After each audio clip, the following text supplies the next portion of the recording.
നമ്മളെല്ലാവരും വളരെ പ്രതീക്ഷിക്കുന്ന ആകാംക്ഷയുടെ കാത്തിരിക്കുന്ന ഒരു വിഷയമാണ് കൈകാര്യം ചെയ്യുന്നത്. വായന, മനസ്സ്, അനുഭവം. തീർച്ചയായിട്ടും വായനയും മനസ്സുമായിട്ട് എന്താണ് ബന്ധം, അതെങ്ങനെയാണ് അനുഭവമായിട്ട് ചേരുന്നത് എന്നുള്ള കാര്യങ്ങൾ ഒരു സൈക്കാട്രിസ്റ്റ് തന്നെ ഇവിടെ വിശകലനം ചെയ്യാണ്. ഡോക്ടർ രമേശ് കോഴിക്കോട് മെഡിക്കൽ കോളേജിലെ സൈക്കാട്രി അസിസ്റ്റന്റ് പ്രൊഫസറാണ്. ഡോക്ടർ രമേശിൻ്റെ പകുതി ഭാഗം ഇവിടെ ഉണ്ട്, ഡോക്ടർ ഷൈനു. അപ്പോൾ തീർച്ചയായിട്ടും ഡോക്ടർ രമേശിനെ സ്നേഹപൂർവ്വം ആ ഒരു ടോക്കിന് വേണ്ടി ക്ഷണിക്കുന്നു.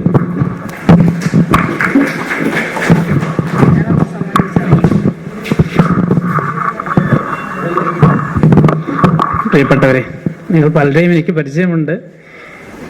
മെഡിക്കൽ കോളേജിലെ സൈക്കാട്രിസ്റ്റാണ് ഞാൻ ഈ വിഷയം അവതരിപ്പിക്കുന്നത് വാക്കുകളിലൂടെ, അക്ഷരങ്ങളിലൂടെ നിങ്ങളിൽ പലർക്കും, മിഥുനും എന്നെപ്പോലെയുള്ള പലർക്കും, നിങ്ങളിൽ പലർക്കും, നഴ്സിംഗ് സ്റ്റുഡൻസ് ഒരുപാട് പേരുണ്ട്, വാക്കുകളിലൂടെ അനുഭവങ്ങൾ പ്രദാനം ചെയ്ത ഖദീജ മാഡത്തിൻ്റെ മുമ്പിലാണ്. അതുകൊണ്ട് തന്നെ ഞാൻ പറയുന്നതിൽ പലപ്പോഴും പല തകരാറുകളും ഉണ്ടാകാം. കാരണം ഞാൻ ഈ വിഷയത്തിൽ മാഡം പലരുമായിട്ട് കമ്പയർ ചെയ്യുമ്പോൾ ഞാനൊരു ശിശുവാണ്. എന്നാലും ഒരു വ്യക്തിയെ പുസ്തകങ്ങൾ എത്രത്തോളം സ്വാംശീകരിക്കാം, എത്രത്തോളം അവനെ മാറ്റിമറിക്കാം എന്നുള്ള ഒരു അനുഭവം എൻ്റെ വ്യക്തി ജീവിതത്തിൽ ഉണ്ടായത് കൊണ്ടും, അതുപോലെ തന്നെ ഇതിൻ്റെ രണ്ടാമത്തെ വകുപ്പായ മനസ്സെന്താണെന്ന് അറിയാൻ വേണ്ടി, എങ്ങനെയാണ് മനസ്സ് പ്രവർത്തിക്കുന്നത് എന്ന് അറിയാൻ വേണ്ടി മാത്രം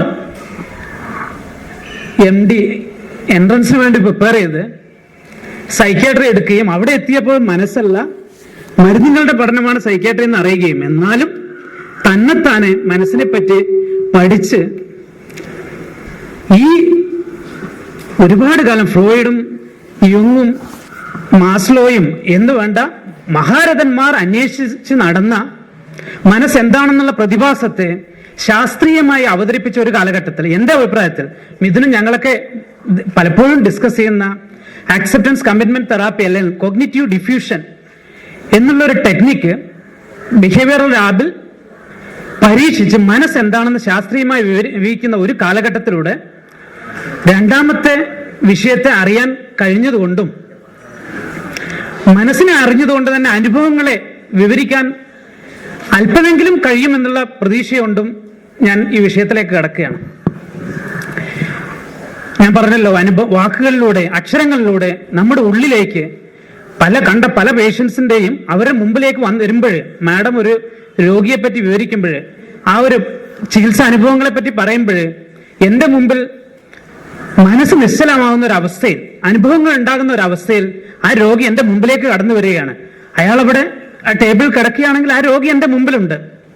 ഇത്തരം അനുഭവങ്ങൾ നിങ്ങളിലേക്ക് എത്തിക്കുന്ന ഒരു വ്യക്തി തീർച്ചയായിട്ടും മനസ്സില്ലാത്തൊരവസ്ഥയിലൂടെ കടന്നു പോകുമ്പോഴാണ് ആ അനുഭവങ്ങൾ നിങ്ങളിലേക്ക് തരുന്നത്. ഇത്തരം വിഷയങ്ങളിലേക്ക് നമുക്ക് കുറച്ച് വിശദമായിട്ട് കിടക്കാം.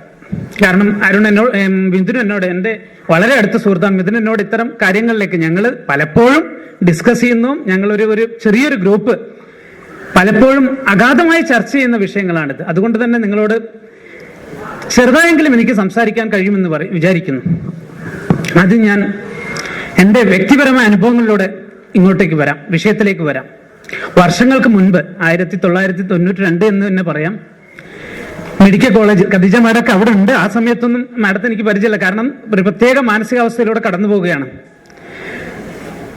പോണ്ടിസൺ ഇക്കോസിസ്റ്റം എന്നുള്ള ഒരു പാരഗ്രാഫ് പഠിച്ച് അതുപോലെ തന്നെ പരീക്ഷയ്ക്ക് എഴുതി എന്താണ് വായന, എന്താണ് അനുഭവം എന്ന് തിരിച്ചറിവില്ലാതെ വാക്കുകൾ അതേ രീതിയിൽ ഉള്ളിലേക്കെടുത്ത് വാക്കുകൾ പരീക്ഷ ആൻസർ പേപ്പറുകളിലേക്ക് എഴുതി ഇതാണ് പഠനം, ഇതാണ് അനുഭവം എന്ന് അറിഞ്ഞുകൊണ്ട് എന്ന് വിചാരിച്ച് പരീക്ഷ എഴുതിയിരുന്ന ഒരു കാലഘട്ടത്തിൽ ഏതൊരു മനുഷ്യനും കുറച്ചു കാലം കഴിഞ്ഞു കഴിഞ്ഞാൽ അവന്റെ സ്വസ്ഥത നഷ്ടപ്പെടും. ഈ സ്വസ്ഥത നഷ്ടപ്പെട്ട് നടന്നിരുന്ന ഒരു കാലത്ത്,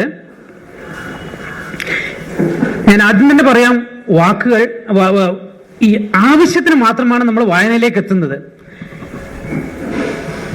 ഒരാവശ്യക്കാരന് മാത്രമേ ഒരു പുസ്തകത്തിലുള്ള എന്താണ് സത്ത, ആത്മാവ് എന്ന് തിരിച്ചറിയാൻ കഴിയുള്ളൂ. ഈ ഒരു അവസ്ഥയിൽ ഞാൻ അന്വേഷിച്ച് നടന്നിരുന്നു. കോഴിക്കോട് ലോക പുസ്തക വേൾഡ് ബുക്ക് ഫെസ്റ്റ് നടക്കുന്ന സമയത്ത് ഈ ഒരു അവസ്ഥയിൽ ഞാൻ അന്വേഷിച്ച് നടന്ന എന്റെ കയ്യിൽ ആദ്യം കിട്ടിയത്, പ്രജേഷിനും അശോക് സാറിനും അറിയാം, ഞാൻ ആ ഒരു വ്യക്തി എങ്ങനെയായാലും അന്വേഷിച്ച് നടക്കുന്ന ആ ഒരു വ്യക്തി എന്റെ കയ്യിൽ കിട്ടിയത് KP മേശമേനോന്റെ ഒരു പുസ്തകമായിരുന്നു. ഞാൻ വായിച്ചു, റൂമിൽ ചെന്ന് വായിച്ചു. എനിക്കൊന്നും ഒരു ഭൃത്യനോട് എങ്ങനെ പെരുമാറണം, അല്ലെങ്കിൽ ഒരു സദസ്സിൽ എങ്ങനെ പെരുമാറണം, ഈ രീതിയിലുള്ള നിയമങ്ങൾ വെച്ചുള്ള ഒരു പുസ്തകം ഞാൻ അത് തന്നെ മടക്കി വെച്ചു. രണ്ടാമത് എന്റെ കയ്യിൽ കിട്ടിയത്, വീണ്ടും ഞാൻ പിറ്റേ ദിവസം അവിടെ തന്നെ പോയി, രണ്ടാമത് എന്റെ കയ്യിൽ കിട്ടിയ ഒരു പുസ്തകം ഞാൻ അവിടുന്ന് തന്നെ ഏകദേശം മുഴുവൻ പേജിൽ 37 പേജുള്ള ഒരു പുസ്തകം ഞാൻ ആ ബുക്ക് ഫെസ്റ്റിന്റെ ഹാളിൽ വെച്ച് തന്നെ ഏകദേശം മുഴുവനായിട്ട് വായിച്ചു തീർത്തു. ഈ പുസ്തകം ഞാൻ നേടിയ ഏതൊരു അറിവിനേക്കാളും, ഞാൻ MD സൈക്യാട്രി എടുത്തിട്ടുണ്ടെങ്കിൽ, അതിനു മുമ്പ് MBBS എടുത്തിട്ടുണ്ടെങ്കിൽ, ഇതിനേക്കാളൊക്കെ ഒരു വ്യക്തി എന്ന നിലയിൽ ഒരു രോഗിയോട് സംസാരിക്കുമ്പോൾ, ഒരു രോഗിയോട് ഇടപെടുമ്പോൾ, ഒരു സാധാരണ വ്യക്തിയോട് ഇടപെടുമ്പോൾ എന്റെ ഉള്ളിൽ എന്നെ മനസ്സിലാക്കിയ, ഞാൻ എന്താണെന്ന് തിരിച്ചറിഞ്ഞ, ഈ പ്രപഞ്ചം എന്താണെന്ന് തിരിച്ചറിഞ്ഞ, ഇവിടെയുള്ള ഈ ചെടികളും അല്ലെങ്കിൽ നിങ്ങളെയും ചെടികളെയും എന്തിനെ ആയാലും ഞാൻ എന്നെ തിരിച്ചറിയുമ്പോൾ എനിക്ക് അതിനെ തിരിച്ചറിയുന്നതിൽ ഒരു വ്യത്യാസമുണ്ട്. ആ വ്യത്യസ്ത ഭാവം തിരിച്ചറിയാൻ എന്നെ സഹായിച്ചത് ആ ഒരു പുസ്തകമായിരുന്നു. ആ ഒരു പുസ്തകം എന്നെ മാറ്റിമറിച്ചിട്ടുണ്ടെങ്കിൽ നിങ്ങൾ പലരെയും ഇത്തരം പുസ്തകങ്ങൾ മാറ്റിമറിക്കാനിരിക്കുന്നതേയുള്ളൂ. നമ്മൾ അന്വേഷിക്കുന്ന നമ്മുടെ പുസ്തകം എവിടെയോ ഉണ്ട്. ഞാൻ അത് പറയാൻ കാരണം, ഇതേ പുസ്തകം ഞാൻ ഇതുപോലുള്ള എന്റെ പല സുഹൃത്തുക്കൾക്കും കൊടുത്തിട്ടും അവർക്ക് ഇതിന്റെ സത്ത സ്വാംശീകരിക്കാൻ പറ്റിയിട്ടില്ല. അതായത് നമ്മൾ അന്വേഷിക്കുന്ന പുസ്തകം നമ്മുടെ പുസ്തകം വേറെ ഏതെങ്കിലും ആയിരിക്കാം. പക്ഷെ ഈ ഒരു പുസ്തകം ഒരു വ്യക്തിയെ എത്രത്തോളം സ്വാംശീകരിക്കുന്നു എന്നത് സ്വയം തിരിച്ചറിഞ്ഞ ഒരു വ്യക്തി എന്ന നിലയിൽ എനിക്ക് പറയാൻ കഴിയും.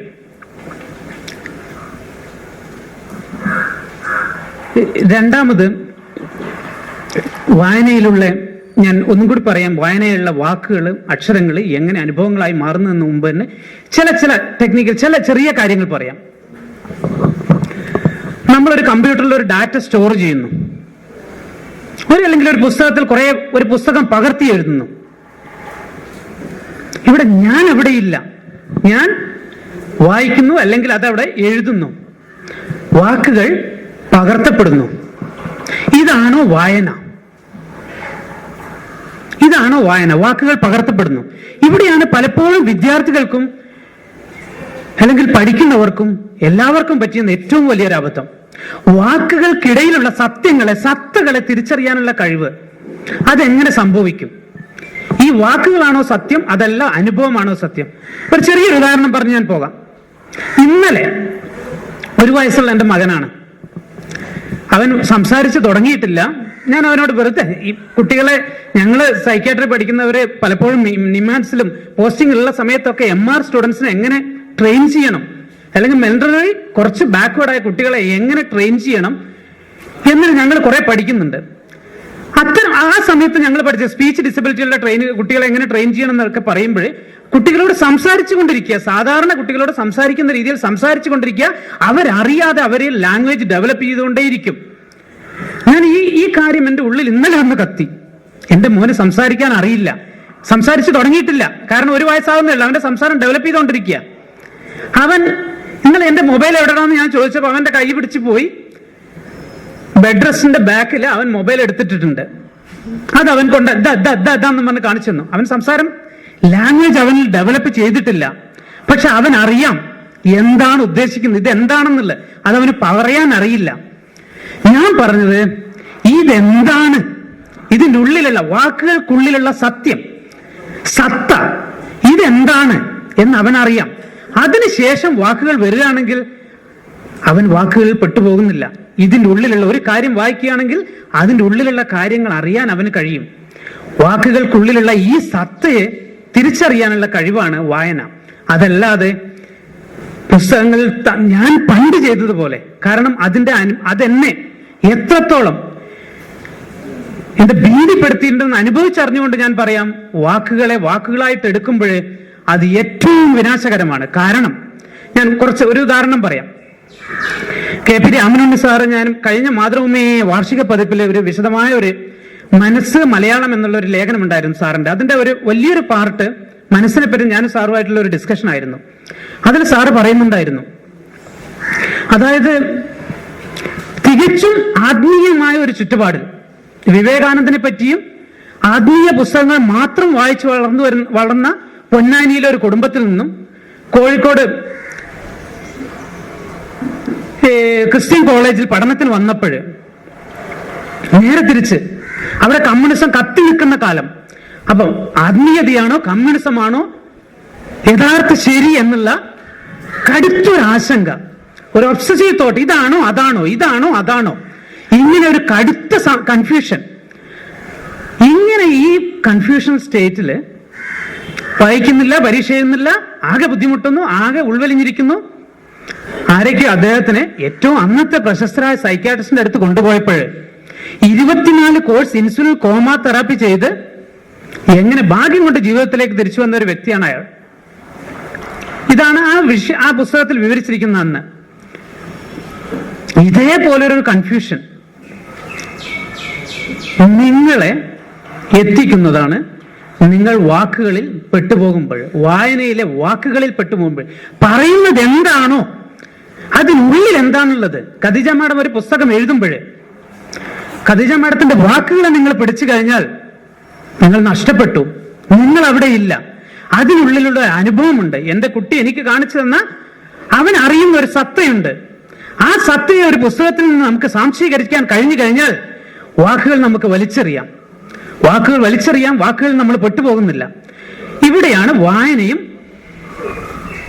നമ്മളും തമ്മിലുള്ള ഒരു കെമിസ്ട്രി വരുന്നത്. അതായത് ഞാനൊരു പുസ്തകം വായിക്കുമ്പോൾ ഞാനാണ് വായിക്കുന്നത്, മിഥുനൊരു പുസ്തകം വായിക്കുമ്പോൾ മിഥുനാണ് വായിക്കുന്നത്, വേറൊരാളൊരു പുസ്തകം വായിക്കുമ്പോൾ അയാൾ വായിക്കുന്നത്. ഈ സ്വാംശീകരണത്തിൽ ഞാനുണ്ട്, അല്ലെ പുസ്തകമുണ്ട്, ഞാനുമുണ്ട്. ഞാൻ എന്ന് പറഞ്ഞാൽ എന്താണ്? അല്ലെങ്കിൽ നമുക്ക് ഈ വിഷയത്തിന്റെ രണ്ടാമത് ഭാഗത്തിലേക്ക്, മനസ്സെന്ന് പറഞ്ഞാൽ എന്താണ്? നമ്മൾ വായിച്ചതും അറിഞ്ഞതുമായ വാക്കുകളുടെ ഭണ്ഡാരം, ഒരു വാക്കുകളുടെ കൂട്ടം, അക്ഷരങ്ങളുടെ കൂട്ടം, നമ്മൾ മനസ്സിലാക്കിയതിന്റെ കൂട്ടം, നമ്മളുടെ വിവരങ്ങളുടെ കൂട്ടം. ഇത് വെച്ചാണ് നമ്മൾ ഒരു പുസ്തകത്തിലേക്ക് കടക്കുന്നത്. ഈ ഒരു സ്ക്രീനിലൂടെയാണ് നമ്മൾ ഒരു പുസ്തകത്തിലേക്ക് പോകുന്നത്. ഞാൻ അറിഞ്ഞതും വിപിൻ അറിഞ്ഞതും അല്ല, ഈ മിഥുൻ അറിഞ്ഞതും വേറൊരാൾ അറിഞ്ഞതും വ്യത്യാസമാണ്. മാഡത്തിന്റെ ഒരു പുസ്തകം ഞാൻ വായിക്കുമ്പോൾ എന്റെ ഉള്ളിലെത്തുന്നത് തികച്ചും വ്യത്യസ്തമായാണ്, വേറൊരാളുടെ ഉള്ളിലെത്തുന്നത് തികച്ചും വ്യത്യസ്തമായാണ്. എത്രത്തോളം മനസ്സ് അല്ലെങ്കിൽ ഈ വാക്കുകളുടെ കൂട്ടത്തിൽ നിന്ന് നിങ്ങൾ അകന്നു നിൽക്കാൻ കഴിയുന്നോ, ഇത് നിങ്ങളെ ഭരിക്കാണ്ടാകുന്നോ, ഈഗോ നമ്മളുടെ നഷ്ടപ്പെടുന്നുവോ, മനസ്സിൽ നിന്ന് ഫ്രീ ആയിട്ട് നമുക്ക് വായിക്കാൻ കഴിയുന്നുവോ, ഞാൻ പറഞ്ഞ പോലെ ആ കുട്ടിയുടെ രീതിയിൽ നിങ്ങൾക്ക് ഉള്ളിന്റെ ഉള്ളിലേക്ക് കാര്യങ്ങൾ എത്താൻ പറ്റും, അനുഭവം ഉണ്ടാകും, വാക്കുകൾക്കിടയിലൂടെ വായിക്കാൻ പറ്റും. ഞാൻ വർഷങ്ങൾക്ക് മുമ്പ് ഞാൻ ഈ മെഡിക്കൽ കോളേജിൽ ഫസ്റ്റ് MBBS കഴിഞ്ഞ ഉടനെ എന്റെ വേറൊരു അനുഭവം പറയാം. ഞങ്ങളുടെ വീട്ടിന്റെ മുകൾ ഭാഗത്ത് ഒരു പഴയ വീടുണ്ട്, വലിയൊരു പറമ്പാണ്, 100 തെങ്ങുകളും കുറെ മരങ്ങളൊക്കെ ഉണ്ടായിരുന്നു അന്ന്. ഈ ഒരു പറമ്പിൽ കുറെ പക്ഷികളൊക്കെ രാവിലെ ഒരു ദിവസം ഞാൻ ഈ പരീക്ഷേന്റെ സ്ട്രെസ്സും ഇതൊക്കെ കഴിഞ്ഞ് എങ്ങനെയെങ്കിലും ഒന്ന് ഫ്രീ ആകാന്ന് വിചാരിച്ചിട്ട് ഈ പുസ്തകം എടുത്ത് ആ വീട് ഒഴിച്ചിട്ടിരിക്കുകയാണ്. ഈ വീട്ടിലേക്ക് ഞാൻ പോയി. അന്ന് എന്റെ കയ്യിൽ അന്ന് അതിനു മുമ്പ് ഞാൻ പറഞ്ഞല്ലോ, തികച്ചും തത്തമ്മയെ പൂച്ച എന്ന് വായിച്ച് പഠിച്ചുകൊണ്ടിരുന്ന ഒരു വ്യക്തിയിൽ നിന്നും ഞാൻ ഈ പറഞ്ഞ പുസ്തകം കിട്ടിയതിന് ശേഷം എനിക്ക് ഫ്രീ ആയി. ഞാൻ ഒരു പരിധി വരെ വായിക്കണ്ട, അറിഞ്ഞ് എഴുതിയാൽ മതി, പരീക്ഷ വേണ്ട, പാസ്സാകണ്ട, ഉള്ളിൽ എന്തെങ്കിലും വിവരം ഉണ്ടെങ്കിൽ അത് പരീക്ഷാ പേപ്പറിൽ വരും, ഇങ്ങനെ ചിന്തിക്കുന്ന ഒരു കാലഘട്ടത്തിലാണ് ഈ പുസ്തകം എടുത്ത് ഞാൻ ആ പറമ്പിൽ പോയി. വലിയൊരു പറമ്പാണ്, ഞങ്ങളുടെ തന്നെ പറമ്പാണ്. ഞാൻ രാവിലെ ഈ പുസ്തകം എടുത്ത് ആ പറമ്പ് കയറിയിട്ട് പിന്നെ എനിക്ക് അറിയില്ല, ഞാനൊരു 4-5 മണിക്കാണ് ഞാൻ തിരിച്ചു വന്നത്. ഈ ഖസാക്കിന്റെ ഇതിഹാസത്തിൽ അള്ളാപ്പിച്ച നല്ല എന്താ പറയാ, നല്ല പകലാണ്. അള്ളാപ്പിച്ച മൊല്ലാക്ക ഈ ചൂട്ടും പിടിച്ചിങ്ങനെ പോകുന്നതും ആ കരിമ്പനക്കാട്ടിന് കാറ്റ് പിടിക്കുന്നു, ആ കാറ്റ് എന്നെ ഇങ്ങനെ തഴുകി പോവുകയാണ്. ആ ഖസാക്കിന്റെ ഇതിഹാസത്തിൽ ഞാൻ ജീവിക്കുകയായിരുന്നു. എനിക്കറിയില്ല ഞാൻ എന്താ സംഭവിച്ചത്, ഭക്ഷണം പോലും കഴിച്ചില്ല. 5 മണി വരെ ഞാൻ അവിടെ നിന്ന് ഏകദേശം ആ പുസ്തകം വായിച്ചു തീർത്തു. ഒരു അത്ഭുതമായിരുന്നു. ആ ഏതൊരു സിനിമ കണ്ടു കഴിഞ്ഞാലും ഇതിന്റെ ഉള്ളിലേക്ക്, നമ്മുടെ ഉള്ളിലേക്ക് ഇത് എത്തുന്നില്ല. വെറും വാക്കുകളിലൂടെ നമ്മൾ ആ ലോകത്ത് ജീവിക്കുന്നു. നമ്മളല്ലാതാകും, നമ്മൾ അവിടെ ഇല്ല. ആ അള്ളാപ്പിച്ച മൊല്ലാക്കയും അപ്പുക്കിളിയും മൈമൂനയും കാലിയാര് മൈമൂനയുടെ അരയിലുള്ള ആ ഒരു എന്താ പറയാ, കാലിയാരുടെ യന്ത്രം അഴിച്ചു വെക്കുന്നതും രാമൻ നായരും ആ ഞാറ്റുപുരയിടും ആ രവിയെ എവിടെ കിടക്കുന്നു, ഇതൊക്കെ അവിടെ ഇങ്ങനെ നമ്മുടെ മുമ്പിലൂടെ ഒരു സ്ക്രീൻ ഇല്ലാതെ ഇങ്ങനെ നടന്നു പോവുകയാണ്. ഇതാണ് ഞാൻ പറഞ്ഞ എൻ്റെ മകനുള്ള ലെവല്. വാക്കുകൾക്ക് അതീതമായിട്ട് അനുഭവങ്ങള് നമ്മുടെ ഉള്ളിൽ എത്തുന്ന ഒരവസ്ഥ. ഇത് യഥാർത്ഥ സത്തുള്ള കലാകാരന്മാരിൽ മാത്രമേ കാണുള്ളൂ. മരത്തെ പോലെയോ അല്ലെങ്കിൽ യഥാർത്ഥ ഉള്ളിലൂടെ. പലപ്പോഴും പറയാറുണ്ട്, നല്ല കൃതികൾ എഴുതുമ്പോൾ ഞാൻ എഴുതിയതല്ല, അത് സംഭവിച്ചതാണ്. അതായത് ഞാൻ അവിടെ ഇല്ല, എന്റെ മനസ്സവിടെ ഇല്ല, എന്നെ നിയന്ത്രിക്കുന്ന പലതുമില്ല. ഞാൻ അവിടെ ഇരുന്നു, ആ വാക്കുകൾ എന്നോടിലൂടെ വന്നു. നല്ല കൃതികൾ എഴുതുമ്പോൾ എല്ലാവരും പറയുന്ന അത് സംഭവിച്ചതാണെന്നുള്ളതാണ്. അനുഭവം പുറത്തേക്ക് വരുന്നു, ഞാൻ അതിനെ എഡിറ്റ് ചെയ്യുന്നില്ല. ഈ അനുഭവം ആ രീതിയിൽ പുറത്തു വരുന്നു കഴിഞ്ഞാൽ നമ്മൾ അതുപോലെ മനസ്സ് ഇല്ലാത്ത, ഈഗോ ഇല്ലാത്ത, വിലയിരുത്തപ്പെടൽ ഇല്ലാത്ത അവസ്ഥയിലാണെങ്കിൽ, നമ്മൾ സ്വതന്ത്രരാണെങ്കിൽ, ഈ വാക്കുകൾ, അനുഭവങ്ങൾ നേരെ നമ്മുടെ മുമ്പിലേക്ക് വരുന്നതിന്റെ എക്സാമ്പിളാണ് ഞാൻ പറഞ്ഞത്, ഖസാക്കിന്റെ ഇതിഹാസം.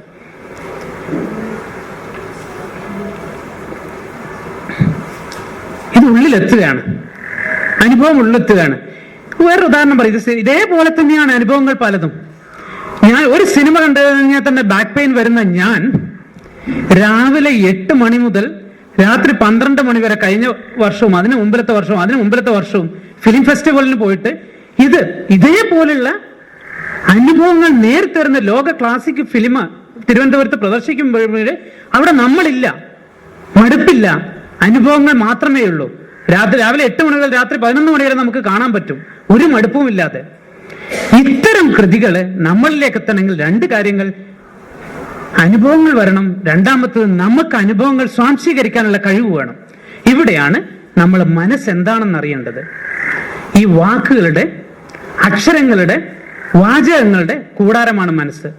ഇതിന്റെ കളേഴ്സ്, ആ കളർ നമ്മൾ കൊടുക്കുകയാണെങ്കിൽ അതിന് നമുക്ക് സങ്കടം എന്ന് പറയാം. ഒരു ബ്രൈറ്റ് ആയിട്ടുള്ള കളർ കൊടുക്കുകയാണെങ്കിൽ അതിന്റെ ഹാപ്പിനെസ് എന്ന് പറയാം. ഒരു അലാമിങ് റെഡ്നെസ് കൊടുക്കുകയാണെങ്കിൽ അതിന് നമുക്ക് ആൻസൈറ്റി എന്ന് പറയാം. നമ്മളുടെ വികാരങ്ങൾ, ഈ വാക്കുകളിലും നമ്മളുടെ വികാരങ്ങൾ കളറായിട്ട് വരുമ്പോഴേ, ഇത്തരം വികാരങ്ങളിലും വാക്കുകളിലും പെടാതെ നമുക്ക് നിൽക്കാൻ കഴിയുക, ഇതിനെയാണ് കോഗ്നിറ്റീവ് ഡിഫ്യൂഷൻ എന്ന് മോഡേൺ സൈക്കോളജി പറയുന്നത്. ഈ കോഗ്നിറ്റീവ് ഡിഫ്യൂഷൻ ഒരു പരിധി വരെ നമുക്ക് വന്നു കഴിഞ്ഞാൽ, അതായത് മനസ്സെന്താണെന്ന് നമ്മൾ തിരിച്ചറിഞ്ഞു കഴിഞ്ഞാൽ, മനസ്സിൽ നിന്നും ഒരു പരിധി വരെ നമുക്ക് വേറിടാൻ കഴിഞ്ഞു കഴിഞ്ഞാൽ, ഇത്തരം വാക്കുകളിൽ നിന്ന് നമുക്ക് അനുഭവങ്ങളെ സ്വാംശീകരിക്കാൻ കഴിയും. അതിൽ ഒരു കാര്യം, അനുഭവങ്ങൾ തരുന്ന വ്യക്തിക്ക് അനുഭവങ്ങൾ തരാനുള്ള കഴിവും കൂടി വേണം. ഇതാണ് മനസ്സും വായനയും ബന്ധപ്പെട്ടിരിക്കുന്ന അവസ്ഥ.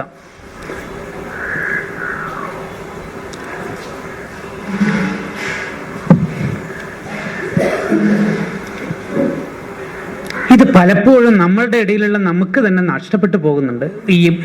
ഈ ഒരു പരിധി വിട്ടു കഴിഞ്ഞാൽ, മനസ്സിന്റെ നിയന്ത്രണം നമ്മളുടെ കയ്യിൽ നിന്ന് പോയി കഴിഞ്ഞാൽ, നമുക്ക് ഈ രീതിയിൽ, അതായത് വാക്കുകളെ സ്വാംശീകരിക്കാൻ കഴിയില്ല, വാക്കുകൾക്കുള്ളിലുള്ള തലങ്ങളെ അറിയാൻ കഴിയില്ല. ഇതിന് നമ്മൾ എത്രത്തോളം, ഇതിന് പ്രതിവിധി വാക്കുകളിൽ നിന്ന് അകന്നു പോകുകയല്ല, അക്ഷരങ്ങളിൽ നിന്ന് അകന്നു പോകുകയല്ല, അക്ഷരങ്ങളെ അക്ഷരങ്ങളായി കാണാൻ, വാക്കുകളെ വാക്കുകളായി കാണാനുള്ള നമ്മളിൽ കഴിവുണ്ടാക്കുക എന്നുള്ളതാണ്. എങ്ങനെ അക്ഷരങ്ങളെ അക്ഷരങ്ങളായി കാണാൻ കഴിയും? നമ്മൾ വായിക്കാതിരുന്നു കഴിഞ്ഞാൽ വാക്കുകളുടെ അളവ് കുറയുമോ? മനസ്സിന്റെ തടി കുറഞ്ഞു കിട്ടുമോ? ഞാനായി നിലനിൽക്കാൻ കഴിയുമോ വായിക്കാതിരുന്നാൽ? അങ്ങനെയാണെങ്കിൽ ഒരിക്കലും ചില പുസ്തകങ്ങൾ വായിച്ച് അതിനെ പ്രവൃത്തി തലത്തിൽ എത്തിക്കാൻ നമുക്ക് കഴിയില്ല. അപ്പോൾ വാക്കുകളെ അനുഭവങ്ങളായിട്ട് സ്വാംശീകരിക്കാൻ കഴിയണമെങ്കിൽ വാക്കുകൾ എന്താണ്, അനുഭവം എന്താണെന്നുള്ള, അല്ല വാക്കുകളെ എങ്ങനെ വാക്കുകളായി കാണാൻ കഴിയും എന്നുള്ള ഒരു തിരിച്ചറിവ് നമുക്ക് വേണം. അതിന് പലപ്പോഴും നമ്മൾ ശ്രമിക്കുകയാണെങ്കിൽ നമുക്ക് കഴിയാൻ പറ്റുമെന്നാണ് എനിക്ക് തോന്നുന്നത്. അതിനെ പുസ്തകങ്ങളെ ഉപേക്ഷിക്കുകയല്ല വേണ്ടത്. പുസ്തകങ്ങളിലൂടെ ഓരോ പുസ്തകത്തിലുള്ള അനുഭവങ്ങളിലൂടെ വാക്കുകൾക്ക് അതീതമായ അനുഭവങ്ങളിലേക്ക് നോക്കാൻ തുടങ്ങിക്കഴിഞ്ഞാൽ, പ്രകൃതിയിലേക്ക് ഇറങ്ങാൻ കഴിഞ്ഞു കഴിഞ്ഞാൽ, ആ അനുഭവങ്ങളിലൂടെ നമുക്ക് വീണ്ടും വീണ്ടും സ്ഥായിയായ അനുഭവങ്ങളെ സ്വാംശീകരിക്കാനുള്ള കഴിവ് നമുക്ക് നേടിയെടുക്കാൻ പറ്റും. അതല്ലാതെ ഇതിൽ നിന്ന് മാറിപ്പോകുമ്പോൾ, അതിനാണ് ജിതു കൃഷ്ണപുരത്ത് പറഞ്ഞ അറിഞ്ഞതിൽ നിന്നുള്ള മോചനം. അതായത് അറിയാതെ അറിഞ്ഞതിൽ നിന്ന് മോചനമില്ല. അറിയണം, വാക്കുകൾ വേണം, വായിക്കണം. നമുക്ക് എന്തൊക്കെ കിട്ടുന്നുവോ, നമുക്ക് എന്തൊക്കെ രസങ്ങൾ കിട്ടുന്നുവോ, എന്തൊക്കെ വായനയിലൂടെ സുഖങ്ങൾ കിട്ടുന്നുവോ, അതിലൂടെ പോയിട്ട് അതിനപ്പുറത്ത് എന്തുണ്ടെന്നുള്ള ചിന്തിച്ചുകൊണ്ട് അതിനെ കണ്ടെത്താനുള്ള ഒരു കഴിവ് നമ്മൾ ശ്രമിക്കുകയാണെങ്കിൽ നമുക്ക് പറ്റും എന്നുള്ള ഉത്തമ വിശ്വാസം എൻ്റെ അനുഭവത്തിലൂടെ എനിക്ക് പറയാൻ കഴിയും. കാരണം അശോക് സാർ ഇവിടെ ഇരിക്കുന്നത് കേരളത്തിലെ ഹിസ്റ്ററിയെ പറ്റി ഇത്ര ഭംഗിയായിട്ട്, രാഷ്ട്രീയമായാലും അല്ലെങ്കിൽ സാംസ്കാരിക ഹിസ്റ്ററിയെ പറ്റും ഇത്രയും ക്ലിയർ ആയിട്ട് ക്ലാരിറ്റിയോട് കൂടി പറയാൻ അശോക് സാറിനെ കഴിയുള്ളൂ. ഈ പറഞ്ഞ പ്രകൃതി കാര്യങ്ങളെ പറ്റി ഡോക്ടർ വിജേഷ് അതിൻ്റെ ഉള്ളിലാണ്, അതിൻ്റെ അകത്തൊരു സുഖമുണ്ട് അവർക്ക്. സിനിമയിലെ എൻ്റെ ചിരകാല റൂംമേറ്റ് സാദിഖ് ഡോക്ടർ ഉണ്ട്. അതിൻ്റെ ഉള്ളില് അറിയാനുള്ളൊരു ശ്രമമാണ് അവർ നടത്തുന്നത്. അവരവരുടെ മേഖലയിൽ ഉള്ളിലേക്ക് പോയവരിൽ നമ്മൾ വെറുതെ ഭയങ്കര കാര്യങ്ങൾ വായിച്ചുകൊണ്ട് നമുക്ക് അതിൻ്റെ ഉള്ളിലേക്ക് കടക്കാൻ കഴിയില്ല. അവരവരുടെ മേഖലയിൽ അതിൻ്റെ ഉള്ളിലേക്ക് പോയവരിൽ നിന്ന് ആ സത്ത വലിച്ചെടുക്കാനുള്ള കഴിവ്, ഞാൻ പറഞ്ഞു വാക്കല്ല, അതിൻ്റെ ഉള്ളിലുള്ള സത്ത വലിച്ചെടുക്കാനുള്ള കഴിവ് നമ്മൾ ശ്രമിക്കുകയാണെങ്കിൽ, ഇപ്പൊ കഴിഞ്ഞ ദിവസം കോഴിക്കോടിന്റെ പൈതൃകം എന്ന് പറഞ്ഞൊരു പുസ്തകം എനിക്ക് കിട്ടി. അത് വായിക്കുമ്പോഴാണ് നമ്മൾ കാണുന്നു കേൾക്കുന്നു ഈ പ്രപഞ്ചത്തിന് നമ്മൾ എന്നുള്ള വ്യക്തി ഒന്നുമല്ല. ഈ കനോലി കനാൽ ഉണ്ടാക്കിയ വ്യക്തിയെ കൊന്നതും അന്ന് നടന്ന കലാപങ്ങളും വർഗീയമായിട്ടുള്ള ചേരിതിരിവുകൾ, ഇത് ഇന്നും ഇന്നലെയും ഒരു കാലത്തും ഇന്നോ ഇന്നലെയോ ഇപ്പൊ അടുത്തൊന്നും തുടങ്ങിയത് എല്ലാ കാര്യങ്ങളിലും ഇതിന്റെ ഉള്ളിലൊക്കെ എന്താണോ നമ്മളെ ഭരിക്കുന്നത് ആ മനസ്സിന്റെ ഈഗോയുടെ നിലനിൽപ്പ് അവിടെ ഉണ്ട്. അതിനെ ഓരോ വ്യക്തിയും, പല വ്യക്തികളും പല കഴിവുകളുള്ളതായിരിക്കും. അവരിൽ നിന്ന് അവരുടെ വാക്കുകളല്ല, അവരുടെ സത്തയെ, എസൻസിനെ വലിച്ചെടുക്കാനുള്ള കഴിവ് നമ്മളെ സ്വാംശീകരിക്കും തോറും നമുക്ക് കിട്ടും. അങ്ങനെ നമ്മൾ യഥാർത്ഥ സത്ത എന്താണോ, നമ്മൾ എന്താണോ, യഥാർത്ഥ നമ്മൾ എന്താണോ, ഈഗോ ഇല്ലാത്ത, മറ്റുള്ളവരുടെ കാഴ്ചപ്പാടിൽ നിലനിൽക്കാൻ ശ്രമിക്കാത്ത, സ്വന്തമായി നിലനിൽപ്പുള്ള, സത്തയുള്ള, ബോധമുള്ള മനുഷ്യനായിട്ട് വാക്കുകൾക്ക് അതീതനായി ജീവിക്കാനുള്ള കഴിവ് അനുഭവങ്ങളിലൂടെ, വാക്കുകൾക്കിടയിലുള്ള അനുഭവങ്ങളെ സ്വാംശീകരിച്ചുകൊണ്ട് നമുക്ക് കഴിയുമെന്ന് മാത്രം പറഞ്ഞുകൊണ്ട്, ഈ ചൂടിൽ ഇനിയും പറഞ്ഞു കഴിഞ്ഞാൽ പലപ്പോഴും നിങ്ങളെ അസ്വസ്ഥര, അതുകൊണ്ട് ഇത്രയും പറഞ്ഞുകൊണ്ട് ഞാൻ നിർത്തുകയാണ്. നന്ദി. ആശംസ doctor Sivadasan, deputy superintendent in charge. ബഹുമാനപ്പെട്ട മാഡം ഡോക്ടർ ഖദീജ മുംതാസ്, നമ്മുടെ DMO അവിടെ പോയിട്ടുണ്ട്, doctor Saritha, doctor Jeeja deputy DMO, ബഹുമാനപ്പെട്ട സൂപ്രണ്ട്, നമ്മുടെ ഇന്നത്തെ ഈ ഒരു നമ്മുടെ 10-20 മിനിറ്റ് സംസാരിച്ചു. നമ്മൾ വായനയുടെ പുതിയ ലോകത്തിലേക്ക് കൊണ്ടുപോയി ഡോക്ടർ രമേശ്. പിന്നെ ഈ പരിപാടിയുടെ മുഖ്യ പ്രഭാഷണം നടത്തിയ ശ്രീ മുരളീദാസ്, നമ്മുടെ ഈ പരിപാടിയുടെ എല്ലാ കാര്യങ്ങളും ഇതുവരെ ഓർഗനൈസ് ചെയ്ത് ഇതുവരെ മുന്നോട്ട് കൊണ്ട് നയിച്ച doctor Mithun. Thank you madam. Okay.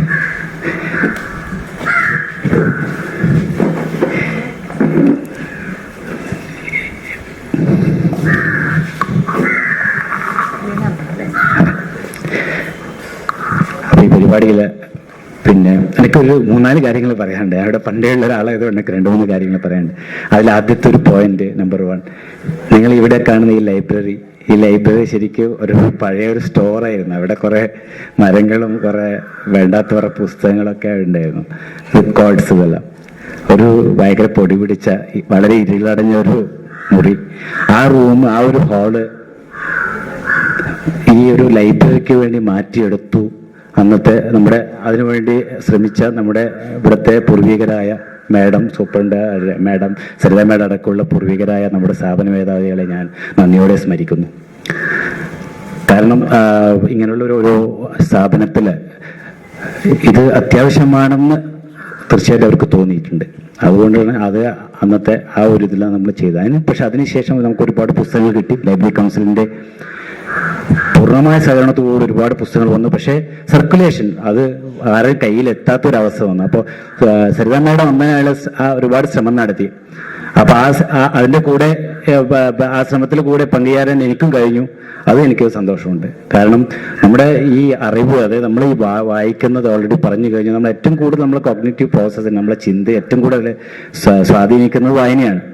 കാരണം ഇപ്പോൾ ഒരുപാട് ആധുനികമായ ഉപകരണങ്ങൾ വന്നിട്ടുണ്ട്. കമ്പ്യൂട്ടർ, നിങ്ങൾക്ക് എല്ലാവർക്കും അറിയാം കമ്പ്യൂട്ടർ ഇതൊക്കെ. പക്ഷെ അതിനെക്കാട്ടും മേലെ വായന ഏറ്റവും കൂടുതൽ, വായനയാണ് ഏറ്റവും ഭയങ്കര അറിവ് നേടാനുള്ള ഏറ്റവും വലിയ ശക്തി വായനയാണ്.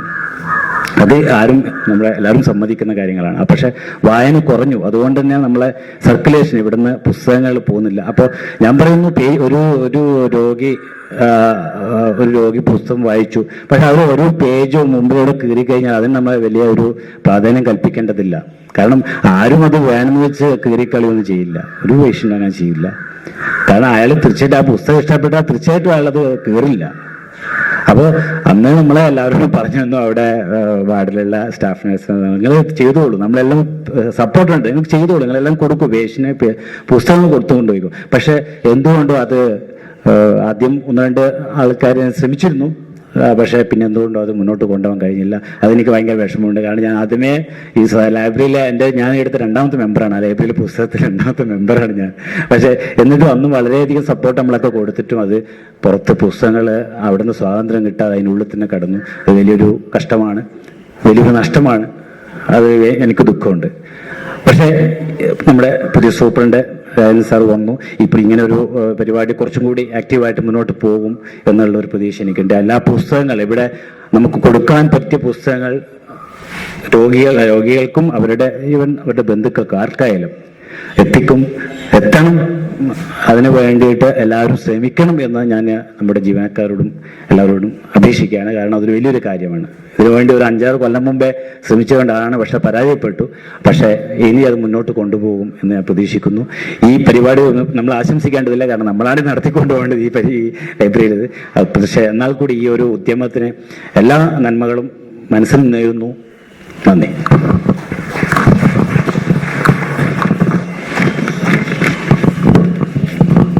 ഔദ്യോഗിക ചടങ്ങ് നന്ദി പ്രകടനം കൂടി ഉണ്ട്. പക്ഷേ ഒരു പ്രത്യേക അറിയിപ്പ്, ഈ ഔദ്യോഗിക ചടങ്ങിന് ശേഷം ഒരു 15 മിനിറ്റ് ഈ സദസ്സ് ഇവിടെ തന്നെ ഇരിക്കണം. കാരണം ജില്ലാ മെഡിക്കൽ ഓഫീസർ നേരത്തെ പറഞ്ഞൊരു കാര്യമുണ്ട്, ഈ കോമ്പൗണ്ടിൽ വിവിധ പ്രധാനപ്പെട്ട പരിപാടി നടക്കുന്നു. ഈ സ്റ്റേജിന്റെ തൊട്ട് പിന്നിലുള്ള 8ാം വാർഡിൽ ഒരു സ്ക്രീനിങ് ക്യാമ്പ്, നോൺ കമ്മ്യൂണിക്കബിൾ ഡിസീസിന്റെ സ്ക്രീനിങ് ക്യാമ്പ് നടക്കുവാണ്. അപ്പോൾ ഒരുപക്ഷെ നമ്മൾ ആദ്യം ആഗ്രഹിച്ചിരുന്നു മുഴുവൻ പേഷ്യൻസിൻ്റെയും ഹൈറ്റും വെയ്റ്റും അറ്റ്ലീസ്റ്റ് ബേസിക് ആയിട്ടുള്ള ആദ്യമുള്ള BP, അവരുടെ BMI ഒക്കെ എടുക്കണം എന്ന് വിചാരിച്ചിരുന്നു. പക്ഷെ അത് ഈ ഒരു ഐഡിയ, ഒരു കാർഡ് അതിൻ്റെ കൂടെ ഉണ്ടാവും, റെഡി റെഫറൻസ് സാധിക്കുമെന്ന് പറഞ്ഞപ്പോൾ ജില്ലാ മെഡിക്കൽ ഓഫീസർ NCDയുടെ പ്രോഗ്രാമിൻ്റെ പുറകിൽ അത് പെടുത്താമെന്നും അങ്ങനെ ഒരു സ്ക്രീനിങ്ങിന് വേണ്ടി ഡോക്ടർമാരെ വേറെ സ്ഥലത്ത് തരാമെന്ന് പറഞ്ഞു. അപ്പോൾ അത് നടക്കുന്ന അതിൻ്റെ തുടക്കമുള്ള ഒരു ദിവസം കൂടിയാണ്. അത് ഡോക്ടർ ജീജ ഇവിടെ ഉണ്ട്. അപ്പോൾ ആ ക്ലാസ്സും കൂടി വളരെ ബ്രീഫായിട്ട്, വളരെ പ്രധാനപ്പെട്ട ഈ പ്രോഗ്രാം എന്താണ്, നമ്മളെ ബന്ധുക്കൾക്കോ നമുക്ക് ആർക്കും തന്നെ പ്രഷറും പ്രമേഹമുള്ളവരുണ്ട്, ഈ പ്രോഗ്രാമിൽ എന്തൊക്കെ ഫെസിലിറ്റീസ് ഉണ്ട്, എന്തൊക്കെ ചെയ്യാൻ നമ്മളെന്താ അറിയണം എന്നുള്ളൊരു ക്ലാസ് ഉണ്ട്. അപ്പോൾ നഴ്സിംഗ് വിദ്യാർത്ഥികളിലൂടെ അത് ഭാവിയിൽ മറ്റുള്ളവർക്ക് എത്തിക്കാൻ പറ്റും. നമ്മുടെ സ്റ്റാഫും കുറച്ച് പേരുണ്ട്, കുറച്ച് പേഷ്യൻസും ഉണ്ട്. അവരതിനോട് ഇരിക്കണമെന്ന് അപേക്ഷിച്ചുകൊണ്ട് ഇതിൻ്റെ ഔപചാരികമായ നന്ദി പ്രകാശത്തിന് വേണ്ടി ഈ പ്രോഗ്രാമിൻ്റെ കഴിഞ്ഞ കുറേ കാലമായി നമ്മുടെ ലൈബ്രറി ആയിട്ട് ബന്ധപ്പെട്ട് പ്രവർത്തിക്കുന്ന നമ്മുടെ സെക്ഷൻ ക്ലർക്ക് ശ്രീ ഗോപിനാഥനെ ക്ഷണിക്കുന്നു.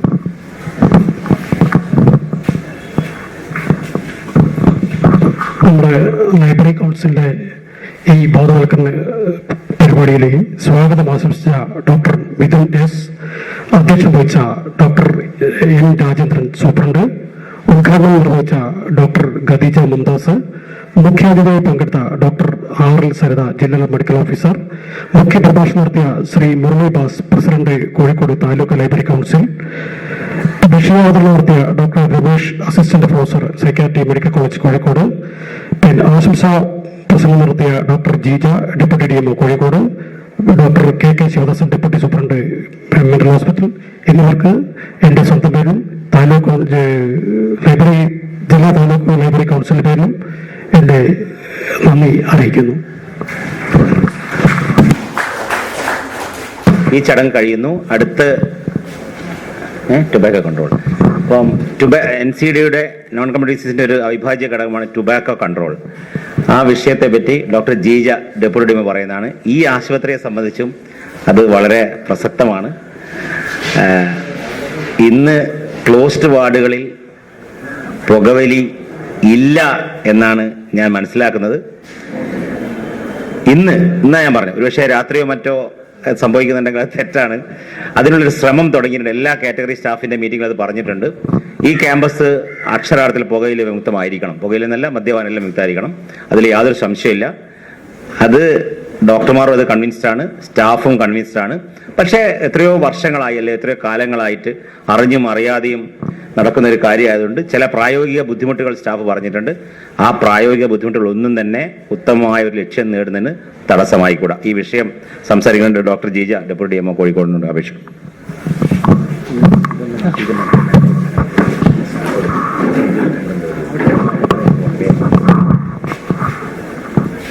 ഈ പരിപാടിയിൽ അധ്യക്ഷം വഹിച്ച ബഹുമാനപ്പെട്ട ഗവൺമെന്റ് മാനസികാരോഗ്യ കേന്ദ്രം സൂപ്രണ്ട് ഡോക്ടർ രാജേന്ദ്രൻ, മറ്റ് ഇവിടെയുള്ള അന്തേവാസികളെ, പ്രിയപ്പെട്ട സഹപ്രവർത്തകരെ, ഇന്ന് ഞാൻ 2 പ്രോഗ്രാമുമായിട്ട് ബന്ധപ്പെട്ടിട്ടാണ് ഇങ്ങോട്ട് വന്നത്. പക്ഷേ എനിക്ക് വളരെ സന്തോഷമുണ്ട്. ഇവിടെ ലൈബ്രറി